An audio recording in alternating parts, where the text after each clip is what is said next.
Okay, let's take a quick look at that KD ratio. We are up to 1.821. For the most part, it keeps going up. Sometimes when I'm playing with some of you guys, I tend to talk more than I play, and I don't do so well on those matches. And sometimes it dips down, but it's still climbing, so I'm still happy. This video is going to be on money. This is the third one in the series, and today I want to talk about taxes, and we'll get into that as soon as the gameplay starts. Before I launch into the game and start today's rant, I'm doing a little bit of format change. I'm going to try to mix things up. I read comments where people just want entertainment when they watch Battlefield. I have other guys who say they like listening to my rants and don't even watch the game. And the comment section goes off on tangents at sometimes. So this is what I'm going to try. So I want to see how it works out. So Monday, I'm going to do a release around 8 p.m. I'm going to shoot for 8 p.m. every Monday, Wednesday, and Friday. On Monday, it's going to be about rants about whatever.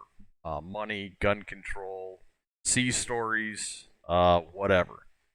Wednesdays are going to be workup Wednesdays, and that's where I'm going to talk about the gameplay. One thing that was really interesting that I heard from a couple of players that I played with was that they never knew about how to use C4 claymores to take out tanks or infantry. And one person told me that when tanks usually rolled on the scene, he'd pick up and run because he didn't know how to take out tanks. And it wasn't until he watched my videos that he figured out that he could use C4 to take out the tanks. So with that comment in mind, I'm thinking, look, I'm not a sweat. I am not an expert gamer. This is not my life. But I have been playing Battlefield for a long time. I played way back in Battlefield 1942. Battlefield 2 was my favorite. And there are certain tactics that I use that COD players have never seen before. So on Wednesdays, I want to talk about gameplay, maybe some strategies like how to take out tanks. So that work up Wednesdays. Fridays are going to be pretty much like an open Friday. Go over the comments section. Anybody that posts questions on Monday or Wednesday, I want to address on a Friday video. So rants on Mondays, work up Wednesdays, and then open line Friday. So that's going to be the new format. Let's see how that works. I'm hoping that I can increase the subscription rate and start getting these videos to take off a little bit more than they are. Again, I'm trying to find a balance between rants and gameplay. I have people on both sides that want to see it, and I'm hoping this is a nice, fair balance for everyone. So if you want to watch gameplay, tune in on Wednesday. You want to hear the rants, tune in on Monday. My thought right now is I may use the same video for both, although not this week. This week is going to be different. So, and then on Friday, again, I'm going to go through the comments section. The one on climate change sure stirred up a couple of interesting ones. And I had some guy in Europe just lose his mind accusing the United States as being the reason why Europe is being invaded by Muslims. So that was an interesting one. I don't even know where that came from. So with that said, today I want to talk about taxes. I'm going to get the video started. So, real quick, this is the beginning of making money. It's going to be several videos long because there's different ways of making money. You can make it with labor by the hour, which means you are selling an hour of your life to someone for your physical output, your energy, your muscle strength, whatever. You're being paid by the hour, which means you are selling 1 hour of your life to someone. And that's minimum wage, right? You're worth $7.50 an hour. The other way is by the hour, by intellect. That's usually like supervisor or managers that get paid by the hour, but they're actually using intellect and their managerial skills. Then there's salary. Salary is usually intellect, or skills, right? Salespeople, commissions, things like that usually fall under this one. executives, whatever, right? Salary-based employees. And then there's also earning money by investments, which is real estates and stocks and bonds and things like that. So I'm going to dig into each one of those in a future video. Today I want to talk about the income tax. If you guys remember back in 2016, Hillary accused Trump of cheating on his income tax, that quote-unquote he's not paying his fair share, which has been the argument since 1913 when the 16th Amendment was passed. For those not knowing, 16th Amendment was the income tax amendment. That, we got to make the rich pay their fair share. And Trump's response was, I'm smart. I'm just using the tax system that you Democrats put in place. So I want to talk about that. So when we talk income tax, there's two ways. There's two systems really. There's income, which is what employees pay. Okay.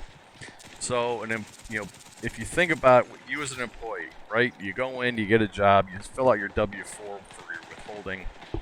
And the federal government is at the top of the, if you think about money coming out of a spigot, right, like water, the federal government and the state governments are right at the mouth of the spigot. They get their money first, right, and then you get whatever's left over. That's called withholding. So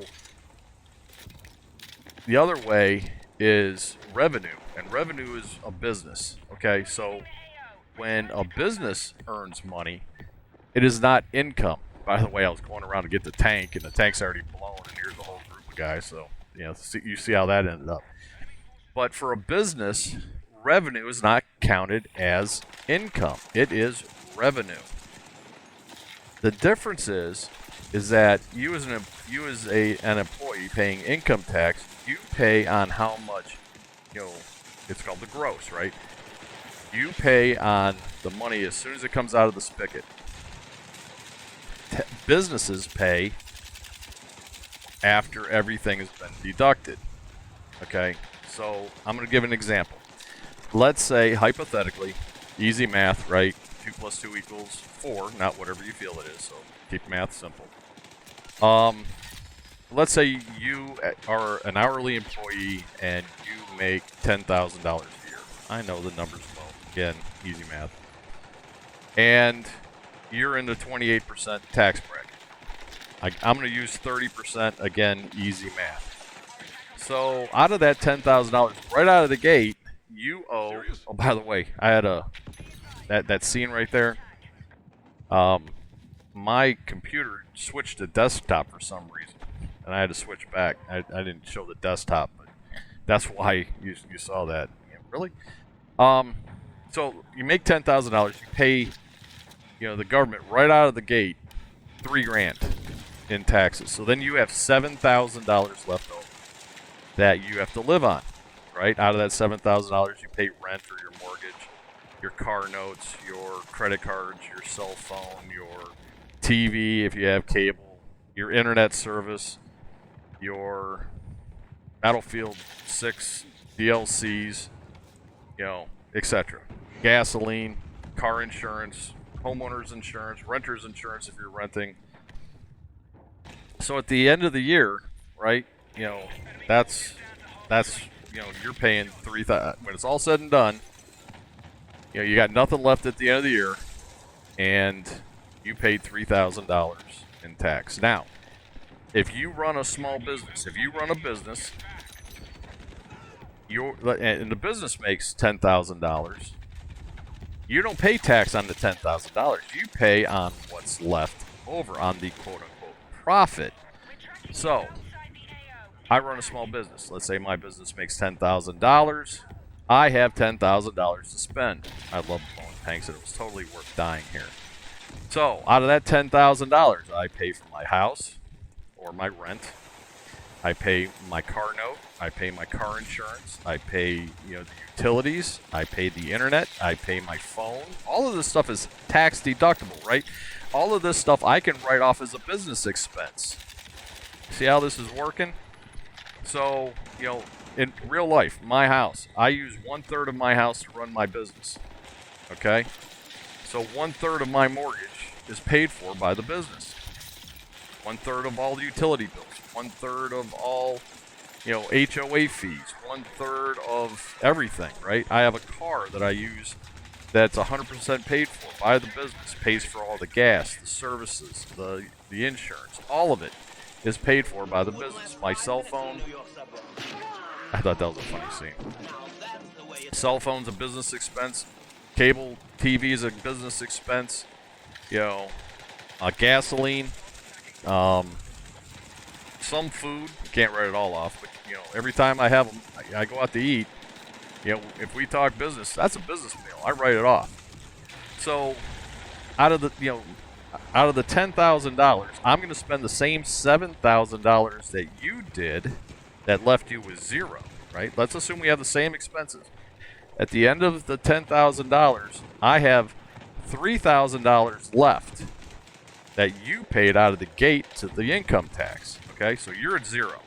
$3,000 tax right out of the spigot. You spent your $7,000 in expenses. I made $10,000, and I spent the same $7,000 in expenses as business expenses. I wrote them off.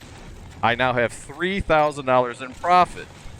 Now, how you play this game is then you take, the government says you have to pay yourself a fair share, or your fair amount, right? Which is usually 1/3. So, if I stop there, I have to pay myself, $900 out of that $3,000 profit. So I pay taxes on $900, which is 1/3, right? So I'm paying $300 versus your $3,000 in tax. This is why rich people don't pay the same rate as you. I don't care if it's Trump. I don't care if it's Hillary. I don't care if it's Bill Gates. I don't care, any of them, right? None of them. They all play this game. So let's talk about Clinton, right? They have what's called the Clinton Foundation. Okay? The Clinton Foundation owns everything. They own their house, they own their cars, they own everything. So the Clintons themselves, if you look at their net worth, it's like nothing. Because the foundation owns everything, and the foundation is a tax-free foundation because of, they quote-unquote give money to charities. So it's a tax-free foundation. So they don't pay like any tax. Okay? Trump, on the other hand, I don't know that he has a foundation, but he does have his Trump real estate business. So he's paying, he's paying like what I already laid out. Let's say he makes $10,000, he spends the same $7,000 we do, and so he's paying the tax on the $3,000 profit. By the way, you can sweeten that deal even more. So let's say at the end of the year, I have the $3,000. I can put 15, I get paid, $900, right? I can roll that $900 straight into a 401k, and I can have the company match it, which is $1,800, right? So now I'm paying even less tax. So there are all kinds of loopholes like this where you can actually drive your income tax, or your federal tax down to almost nothing. Mitt Romney, I think, when he was running for president, they found out he was paying like 7% in tax, because they all do it. They all do the same thing. So if you want, what you need to do, if you want to start, taking advantage of this, is you need to start a business. If you're posting videos on YouTube and you have expenses that you can prove, go out to, and get yourself an LLC. Was it LegalZoom? I think they charge like $500. Get an LLC. Once you get an LLC, real quick, there's different types of corporations. You have the C Corp, the S Corp, and an LLC. Okay? C Corps are the big ones. C corporations are corporations that own a lot of assets, right? Warehouses full of goods, real estate, right? Trump runs a C class because he has real estate. S class, the S class corporation, or S corp, sorry, S corp, C corp, S corp. Watching the game. S corps are service corporations. So if you're running like a maid service, if you run around and clean people's houses, that's an S corp. You don't own a lot of assets.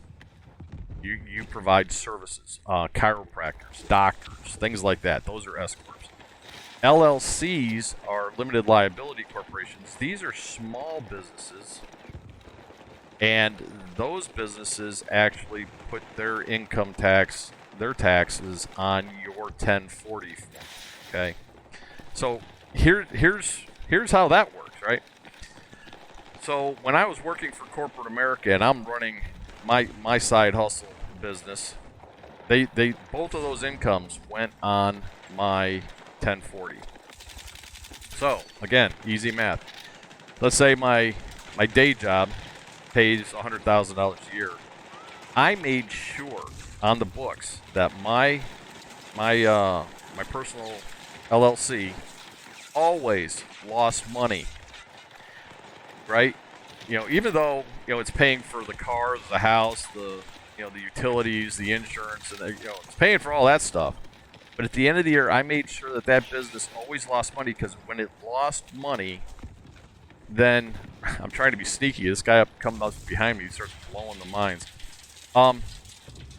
So at the end of the year, that loss comes off from my 1040, right? So if I made $100,000 of taxable income on my day job, and my LLC lost $10,000, my taxable income is now only $90,000. Or if I play the cards right, my LLC loses $30,000, and my taxable income goes from $100,000 down to $70,000, which then puts me into a lower tax bracket.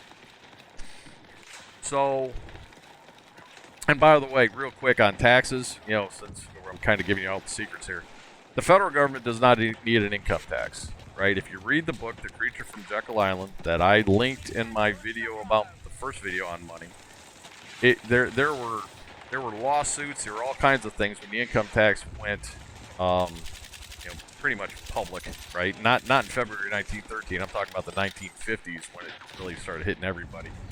There were lawsuits, and there were people that went before Congress. The Federal Reserve, chairman said, "Yeah, we don't need income tax at all. We can print as much money as you want." The fact that the federal government has a deficit each year, and they're printing trillions of dollars about $2 trillion a year to cover that shortage. That's kind of proof, right? And that creates inflation. Again, go back to that first video. That inflation is actually a form of tax, if you want to look at it that way, because the government is printing money to meet its funding expenditures. And last time I checked, when you take money from the people who have to pay for it in inflation, but if you take money from the people to pay for a government expenditure, that's tax. So the income tax, or the interest, or inflation, I'll get it right in a second. The inflation from printing money to cover the government shortfall is a tax. So the fact is that the reason why we have an income tax, and it's a graduated income tax, right? How much money you make determines how much you pay. It's not a flat tax, which is what everybody's calling for. We need a 10% or a 20% flat tax. No, we need to go back to the system that our founding fathers created, that Trump is actually trying to implement. Our government was founded on the principle of tariffs. They believed in free trade, like as in free speech. We trade with anybody. Free trade does not mean free beer. right? Anybody that runs Linux or has been part of the Linux community knows the difference between free software, meaning freedom of speech, versus free beer, meaning anybody can have it for free, right? So there's a difference, and that's the way our founding fathers created our tax system that ran our country from 1789 up to February of 1913. They never collected an income tax, but yet we were the richest, most powerful nation on earth. You need to stop and think about that. So if Trump is successful in getting the tariffs to generate the revenue enough and get the freaking federal government to stop pissing money away like it's, growing on trees, which as far as they're concerned it is, we can actually eliminate the income tax altogether and just let, tariffs and corporate taxes pay the federal government's way. So anybody that's opposed to tariffs, I mean, and this is the way tariffs are going to work, and I'm coming up on 1.5 times my video link, so I'm going to have to start getting it short. But the idea behind a tariff is that you as the consumer have the choice of paying a tax or not. If you want a Mercedes for $20,000 and it has a 30% tariff on it, then you pay $23,000 for your Mercedes. But if you want a Ford made in Detroit, $20,000, no tariff, right? Then you as the consumer have the choice. If you want to pay, taxes, then you buy the import. And if you want to buy domestic, you don't pay taxes. And that has the benefit of rewarding the domestic businesses, right? To grow the economy, because if you're buying more Fords because people don't want to pay the tariff to buy a Mercedes, then Ford's going to build more plants. They're going to build more cars, and it's going to stimulate the economy. And this very concept is what created the United States as the economic powerhouse that dominated the early 20th century. We won 2 world wars. We were the richest nation on earth. And when I get on into the international money, when we start talking about the Bretton Woods Agreement at the end of World War II, the United States held over 93% of the world's gold reserves were in the United States. This is not by happenstance, man. This was by design of our founding fathers. But the income tax was imposed, and they used people's, jealousy to get it passed. Hey, those rich people aren't paying their fair share, right? That's how they got it passed, and then they expanded it to screw everybody. That's what they do, right? You just got to get it passed, right? You give them an inch, they'll take a mile. So, the income tax is meant for social engineering. You can believe me or not, but it's true. I mean, when they start, rewarding, couples for not getting married, right? When there's a marriage tax, if you get married and you file jointly, you pay a higher rate than if you are just living together and have married filed separately, right? Or not even married, but just 2 people filing 2 independents. It's social engineering. This is what the income tax is for. And if you guys want to hear more about how that works, that is an entire topic unto itself, about how the income tax is there to not so much punish the rich, because I just explained to you, the rich don't pay, well, quote unquote, their fair share. They have loopholes and lawyers and accountants that know how to play the system, so they're only paying 7 or 10% on the money they earn, where you're paying 39% on capital gains, or you're paying 28%, standard income tax, not counting state income taxes and everything else involved. The entire system is rigged to keep the average person poor. You need to create a small business. I have ideas that can help you do this. And in another video, we'll talk about it. but create a business. Start writing off your daily expenses. Now you have to have income in order to do this. You just can't spin up an LLC and just write everything else. You have to have an income, or they're gonna say this is foul, and they're just gonna screw. They're gonna come and nail you. The IRS will come and nail you. You have to have an income on your LLC, which means you have to figure out something to sell or something to service, like I said, cleaning. If you want to, be a maid or a cleanup crew, or you want to be a chiropractor and crack people's backs, or you want to be a doctor. You got to have a service. But you got to make revenue in order to play this game. So if you get a business, you can reduce. Like I said, on the original set of numbers, you pay $3,000 in tax. I pay $300 in tax. What could you do with that extra $2,700 a year? You're talking what, $200 a month, $250 a month? We're talking, not enough money that you're going to sit there and eat filet mignon every day, but we are talking a car note. So this is something you guys need to be thinking about. If you're struggling, you need to start thinking outside the box. If you keep playing the game, playing inside the box that these people created for you, you better get used to the four walls. And I'm trying to tell you guys that you can get out of it. So I'm going long again. Thank you for watching and listening. I am absolutely humbled that you guys, watch my videos, comment on the videos, and it still blows my mind that people actually, come up to me, in game, going, "Hey man, are you Seabear? Can I play with you?" That's a trip. So there it is. Please leave the comments. I read every single one. I enjoy reading the comments.